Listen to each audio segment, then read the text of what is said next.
one of the best chess games of its time. In 1883, on the 5th of May in London, Johannes Zukertort White and Joseph Henry Blackburn played a revolutionary game. I will be explaining these moves in great depth, and I will make it as entertaining as possible, so enjoy. The opening was the English opening, Agincourt defense, and that looks like c4, e6, e3, knight f6, knight f3, and b6. Johannes plays bishop e2, developing his bishop while being able to castle next move. Joseph plays bishop b7, a fianchet which points towards the king when it is castled, a subtle aggressive idea. Johannes castles and Joseph plays d5, trying to control the center.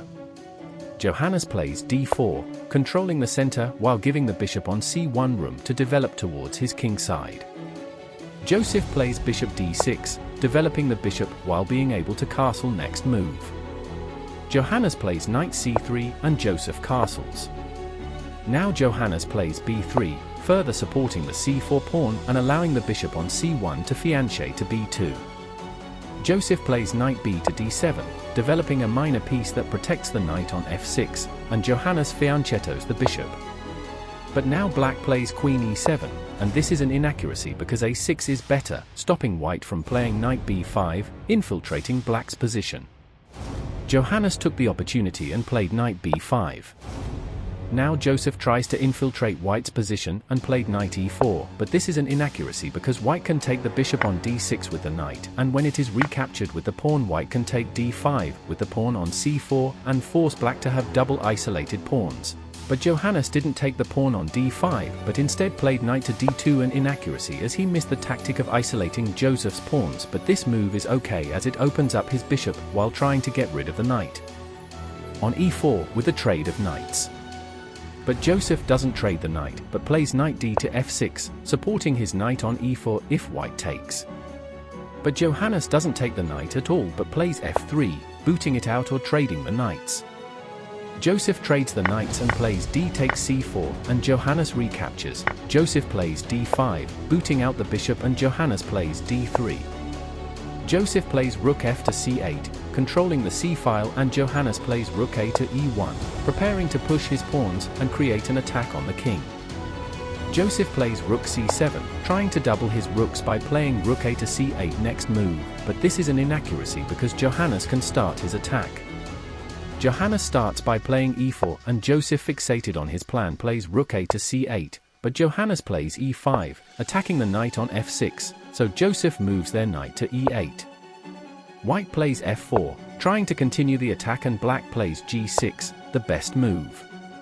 Now Johannes plays rook e3, supporting the attack even further as the rook can go to h3 and attack the king side. Joseph plays f5, trying to secrete the attack, and if white en passants, black can put their knight on f6, but Joseph did it all wrong and his idea fails him due to f5. The pawn on e6 is now pinned to the queen and can take with it, and the pawn on g6 can take because a bishop takes f5, and you can't take the bishop or Joseph loses their queen. So going back to f5, Joseph saw that the white's bishop on d3 is a major problem, supporting the attack from behind, and played knight to e4, blocking the bishop's side to the attack. Johannes takes the knight and Joseph takes back. Johannes takes g6 and Joseph played rook c2, forking the queen and bishop, but it's an inaccuracy because of g takes h7 check. Black can't take h7 with the king because it would be mate in 8 as follows. Rook h3 check, king g8, queen h6, rook takes g2 check, king h1, rook takes h2 check, rook takes h2, e3, discovered check, d5, bishop takes d5 check, king g1, queen f6, queen takes f6, e2, and queen g7 checkmate.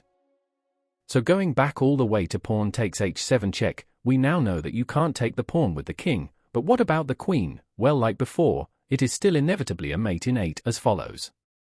Rook g3 check, queen g7, rook takes g7 check, king takes g7, queen g5 check, king h8, rook f7, rook c1 check, bishop takes c1, rook takes c1 check, queen takes c1, e3, rook takes b7, king g8, and queen c8 checkmate.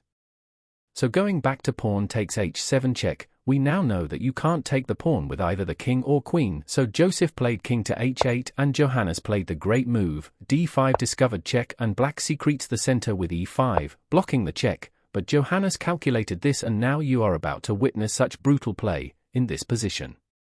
Johannes Zukertort played the brilliant move queen to b4, sacrificing a whole queen. But you can't take because it is mate in 7 as follows. Queen takes b4, bishop takes e5 check, king takes h7, rook h3 check, king g6, rook f6 check, king g7, rook g3 check, king h7, rook f7 check, king h6, bishop f4 check, king to h5 and rook h7 checkmate. So back to the queen sacrifice, we now know that Joseph can't take the queen, so he played rook 8 to c5, blocking the threat on the queen. But now you are about to witness more killer play by Johannes. In this position, Johannes Zukertort played another brilliant move, rook f8 check, sacrificing a whole rook, its mate in 8, and it's fatal for black. Joseph played king takes h7 and Johannes responded with queen takes e4 check. Black moves their king to g7 and white plays bishop takes e5 check, but now it is mate in 13 because Johannes missed the best move. Joseph takes the rook on f8, and now you are about to witness more devastating play by Johannes again. In this position, Johannes Zukertort played another brilliant move, bishop g7 check, sacrificing the bishop with a brutal discovered attack on the queen, and inevitably it is lost. Joseph moved his king to g8, the best move, and white took the hanging queen on e7, and Joseph Henry Blackburn resigned with a victory going to white. What a beautiful game! With multiple sacrifices and crushing tactics, this definitely goes into the best games in chess history. Thank you for watching. Chesscadia out.